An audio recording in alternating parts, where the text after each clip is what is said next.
નમસ્કાર. દેવી ભાગવતના 5મા સ્કંધના 9મા અધ્યાયમાં આપનું સ્વાગત છે. આજનો અધ્યાય ખૂબ વિશેષ છે,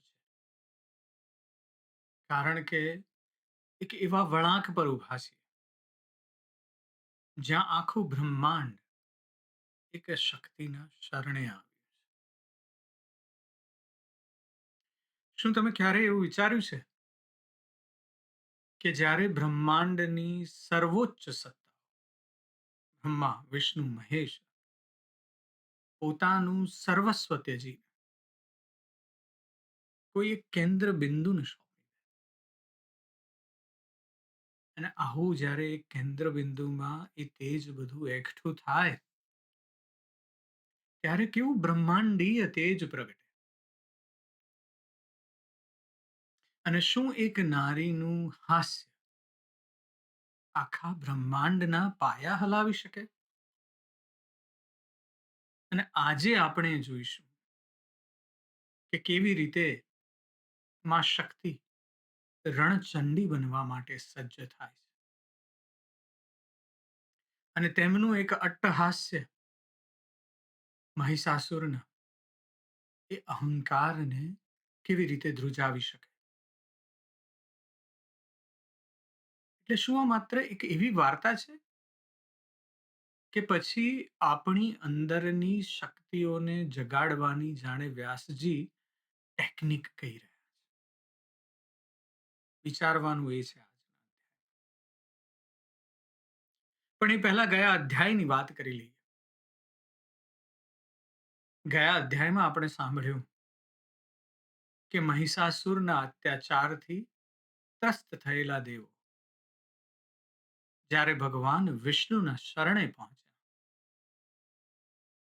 ત્યાં ત્યારે એક અદ્ભુત અભૂતપૂર્વ દ્રશ્ય સર્જાયું છે. દેવતાઓની લાચારી અને પ્રાર્થના સાંભળીને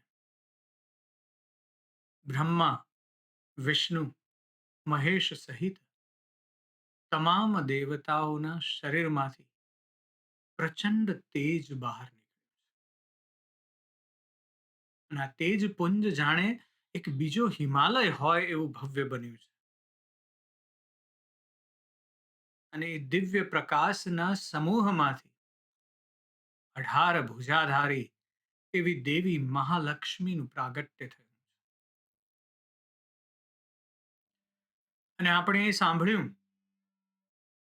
કે દેવીના દરેક અંગમાં અલગ અલગ દેવતાઓનું તેજ સમાયેલું હતું. મુખ શિવનું, વાળ યમરાજના, ભુજાઓ વિષ્ણુની અને નેત્રો અગ્નિના હતા.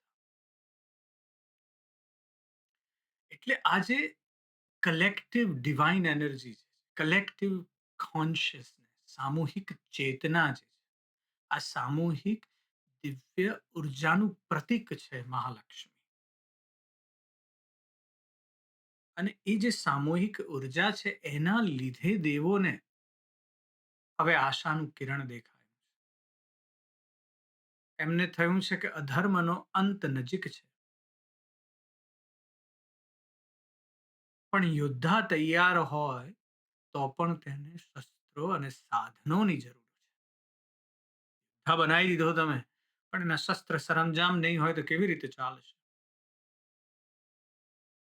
અને આજના અધ્યાયમાં આપણે એ જોવાનું છે કે કેવી રીતે આખું બ્રહ્માંડ, આખું દૈવત્વ દેવીને યુદ્ધ માટે સજ્જ કરે છે.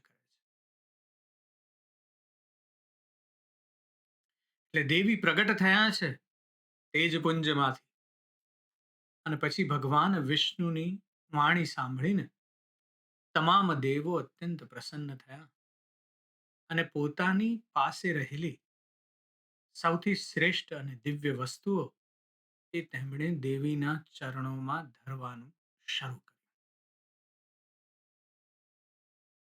આ જે દ્રશ્ય છે ને, કલ્પના જાણે આખું બ્રહ્માંડ પોતાની બધી અસ્કયામતો એક જ જગ્યાએ જમા કરી. એટલે સૌ પ્રથમ ક્ષીરસાગર જે છે એ આગળ આવ્યા અને તેમણે અત્યંત પ્રેમથી દેવીને દિવ્ય, ઝીણા, રેશમી અને લાલ રંગના બે નવા વસ્ત્રો આપ્યા અને એક અત્યંત ચળકતો હાર અર્પણ કર્યો. ક્ષીરસાગર છે, સાગરની અંદર આ બધા મોતીઓ રહેલા છે. ત્યારબાદ દૈવશિલ્પી વિશ્વકર્માએ દેવીને શણગાર્યા છે અને તેમણે કરોડો સૂર્ય સમાન તેજસ્વી ચૂડામણી મસ્તકનું આભૂષણ પહેર્યું છે. કાનમાં દિવ્ય કુંડળો, હાથોમાં રત્નજનિત કડા, બાજુબંધ અને સુંદર કંકણ વિશ્વકર્માએ પહેરાવ્યા છે. ચરણોમાં પહેરવા માટે તેમણે સૂર્ય જેવા પ્રકાશિત અને ઝણઝણાટ કરતા બે સુંદર ઝાંઝર આપ્યા છે. ગળા માટે કંઠમણી અને આંગળીઓ માટે તેજસ્વી વીંટીઓ આપી છે. વરુણદેવે ક્યારેય ન કરમાય તેવી કમળોની સુગંધિત વૈજંતી માળા અર્પણ કરી છે, જેની પાછળ સુગંધના લોભી ભ્રમરાઓ ગુંજાવર કરી રહ્યા છે. પર્વતરાજ હિમાલયે દેવીને સવારી કરવા માટે એક અત્યંત બળવાન અને મનોહર એવો સોનેરી રંગનો સિંહ અર્પણ કર્યો. અને આ સિંહ માત્ર એક વાહન નથી, પણ દેવીના ક્રોધ અને શક્તિનું વાહન પણ છે. એટલે આ જે ઘટના જે છે દેવીની શક્તિની, દેવીના કેરેક્ટરની, દેવીની જે બાહ્ય શક્તિઓ છે જે આપણને દેખાડી રહ્યા છે વ્યાસજી, એ જુદા જુદા બીજા પુરાણોમાં પણ જોવા મળે છે, બીજી સંસ્કૃતિઓના. જાપાનમાં એવી કથા છે કે જ્યારે સૂર્યદેવી અમેતરાસુ, નામ છે અમેતરાસુ, એ ગુફામાં છુપાઈ ગયા, દુનિયામાં અંધકાર છવાઈ ગયો, જેમ આપણા દેવો ગુફામાં છુપાયા હતા. ત્યારે 8 મિલિયન દેવતાઓ, જેને કામી કહે છે, એ બધાએ ભેગા મળી અને તેમને બહાર લાવવા માટેની યુક્તિ કરી છે. એક ખાસ અરીસો બનાવ્યો અને રત્નોનો હાર બનાવ્યો છે. અને એમ કરીને દેવીને બહાર લાવ્યા છે, શક્તિને બહાર લાવ્યા છે. એટલે આ શક્તિ જે છે એની જે પૂજા છે દુનિયાની દરેક સંસ્કૃતિમાં થઈ છે. ઈરાનમાં આપણે જેને અંબિકા કહીએ છીએ, એવી જ રીતે ત્યાં અનાહિતા છે. તમે સ્વરૂપ જુઓ તો એકદમ સરખા મળી આવે છે.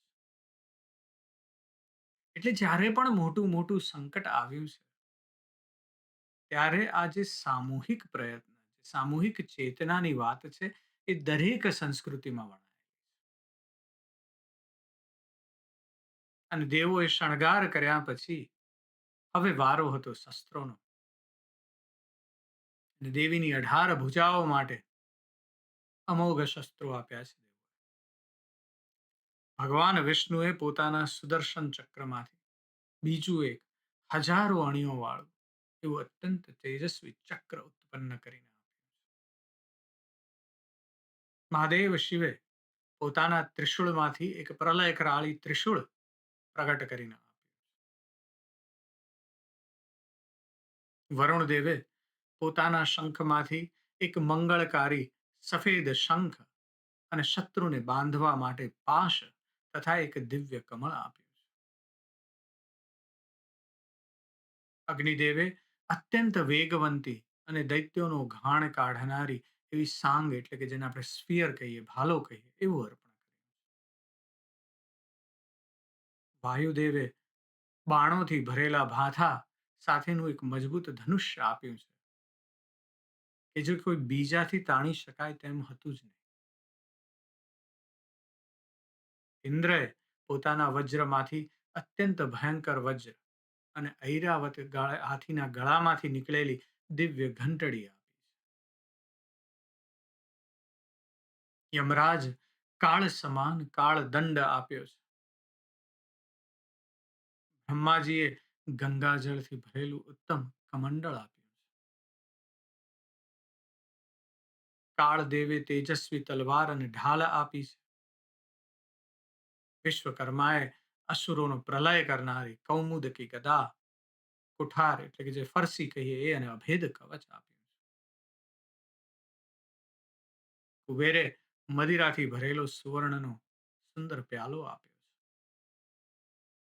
સૂર્યદેવે પોતાના કિરણોનું તેજ આપ્યું છે. દેવીને તેજસ્વી બનાવવા. એટલે આ આકાશની દેવી, આ તેજ પુંજ પોતે દેવી મહાલક્ષ્મી દિવ્ય શસ્ત્રો સાથે તૈયાર થઈ છે. અને આપણે પણ આ જ સમજવાનું કે જ્યારે આપણે ભેગા રહીશું ને, જ્યારે આ કલેક્ટિવ વિઝડમ, કલેક્ટિવ ચેતના, કલેક્ટિવ એનર્જી, કલેક્ટિવ કોન્શિયસનેસ જ્યારે આપણી સાથે હોય ને, ત્યારે કુદરત આપણી સાથે આપોઆપ થઈ જાય છે. અને જ્યારે દેવી સંપૂર્ણ રીતે સજ્જ થયા, ત્યારે આકાશમાં ઉભેલા દેવોએ તેમની સ્તુતિ કરી છે. બહુ સુંદર સ્તુતિ છે. અને દેવો કહે છે કે હે મંગળ રૂપ, હે કલ્યાણમયી ભગવતી અને જગતની માં, આપને અમે વારંવાર વંદન કરીએ છીએ. આપ જ શાંતિ, પુષ્ટિ, રુદ્રાણી, કાળરાત્રિ, ઇન્દ્રાણી, સિદ્ધિ, બુદ્ધિ અને વૈષ્ણવી છો. આપ પરાશક્તિ રૂપે પૃથ્વીમાં રહેલા છો, છતાં પૃથ્વી આપને જાણી શકતી નથી. આપ પૃથ્વીની અંદર રહીને તેને નિયમમાં રાખો છો. તે શક્તિને અમારા પ્રણામ છે. આપ માયામાં વસો છો અને જેને માયા પણ ઓળખી શકતી નથી, જે માયાને પ્રેરણા આપે છે, તેવા આપ મંગળ રૂપ શક્તિને અમે નમસ્કાર કરીએ છીએ. હે માતા, અમારું ભલું કરો. પેલો પાપી મહિષાસુર વરદાનથી અભિમાની બન્યો છે અને અમને સતાવે છે. તેને તમારા તેજથી મોહિત કરી તેનો નાશ કરો. આપ જ અમારું એકમાત્ર શરણ છો. દેવોની આ સ્તુતિ સાંભળીને માતા જગદંબિકાએ મંદ હાસ્ય કર્યું અને અભય વચન આપતા કહ્યું કે હે દેવો, તમે ભય છોડી દો. હું એ પાપી દાનવનો વધ કરીશ. અને આટલું કહીને દેવીએ એવું તે ભયાનક અટ્ટહાસ્ય કર્યું કે જેના નાદથી આખી ધરતી ધ્રુજવા લાગી. સમુદ્રોમાં ખળભળાટ મચી ગયો અને પર્વતો ડોલવા લાગ્યા. આ નાદ સાંભળીને દાનવો ત્રાસ પામ્યા અને દેવો જય હો, રક્ષા કરો એવો નાદ કરવા લાગ્યા.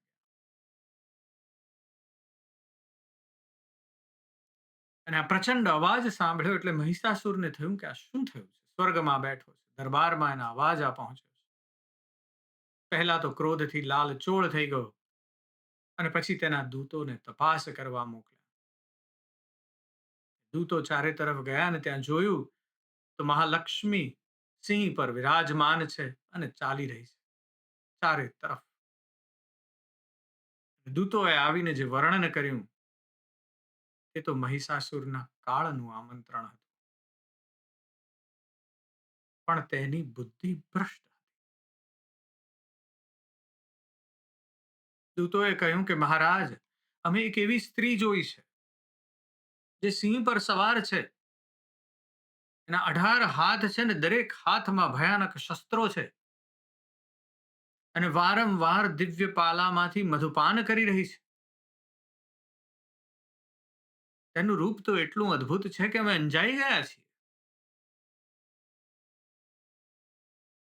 મહિષાસુર જે અત્યાર સુધી માત્ર સત્તાનો ભૂખ્યો હતો, હવે વાસનાનો શિકાર બન્યો છે. એને ભાન નથી રહ્યું કે જે સ્ત્રી રૂપ, જે શક્તિ રૂપ તેનો વધ કરવા માટે જન્મ્યું છે. તેના જ રૂપનું વર્ણન સાંભળીને એ મોહિત થઈ. મહિષાસુરે વિચાર્યું કે આવી સુંદરી તો મારી પટરાણી હોવી.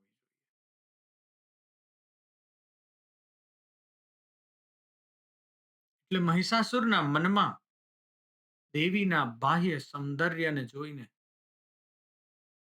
એ પોતાના અંતની જગ્યાએ પોતાની તક જોઈ. અહંકાર આપણી સાથે આવું કરે છે. અને એટલે અંતે મહિષાસુરે તેના મંત્રીને મોકલ્યો કે જા આ સ્ત્રીને સમજાવીને મારી પાસે લાવ, મારે તેની સાથે લગ્ન કરવા. વિચારો જરા કે જે જગતની જનેતા છે તેને એક અસુર લગ્નનો પ્રસ્તાવ મોકલે છે.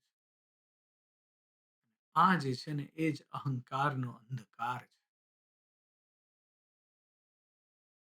એટલે આજનો જે આ અધ્યાય છે ને એનો મર્મ એટલો જ ઊંડો છે જેટલી દેવીના શસ્ત્રોની ધાર.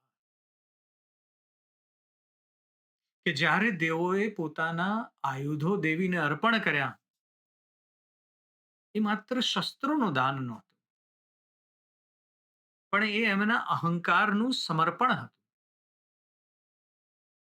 અને આ આપણને શીખવે છે કે જ્યારે આપણે આપણી આવડત, આપણી સંપત્તિ અને આપણી શક્તિને કોઈ ઉમદા કાર્ય માટે ઈશ્વરના ચરણોમાં ધરી દઈએ છીએ, ત્યારે જ તે બ્રહ્માસ્ત્ર બની જાય છે. શરણાગતિ બહુ મહત્વની વાત છે. બીજી તરફ મહિષાસુરનો મોહ છે ને એ આપણને ચેતવણી આપે. જીવનમાં ઘણીવાર આપણી સામે આવતી જે મુસીબતો છે ને એ ચેતવણીઓ હોય છે, પણ આપણને તક જેવી લાગે. અને આપણો જે અહંકાર છે, આપણું હું પણ એ આપણને એ સત્ય જોતા અટકાવે છે. આધ્યાત્મિક સંદેશ અહીંયા એ છે કે માં શક્તિનું જે અટ્ટહાસ્ય છે એ આપણની અંદરની જાગૃતિ તરફ જવાની વાત છે. અને જો આપણે આ મહિષાસુરની જેમ આપણી વાસનાઓ અને અહંકારના પડદાને હટાવી નહીં શકીએ ને, તો આપણે એ શક્તિને ઓળખી જ નહીં શકીએ. એટલે શરણાગતિ એ હાર નથી, પણ વિજયની તૈયારી. આપણા બધાની અંદર એ જ શક્તિ વ્યાપ્ત છે. અંદર કે પટખો આ સમજવાનું છે. એના વિશે જરૂરથી ચિંતન કરજો. આજે બસ આટલું. તમારી અંદર બેઠેલા તે પરમ તત્વને પ્રણામ કરું છું. નમસ્કાર.